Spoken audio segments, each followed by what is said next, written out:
Yung tagal-tagal ko na hindi nakalabas, hindi nakatikim. And then, ayun, may pinakuha lang sa akin dito sa lugar na 'to. Di tapos ayan, nakita ko yung sarap na sarap ako diyan sa tinapay na 'yan. Sarap yung pagkagawa nila. So, ayan, kahit konti yung dalang pera, bumili ako kasi natatakam ako.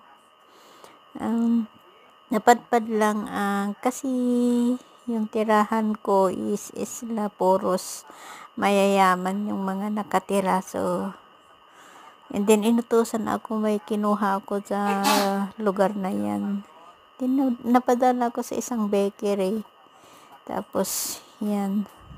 Na-miss kong kumain ng tinapay. So, ayan, salamat sa panonood, sa konting content ko.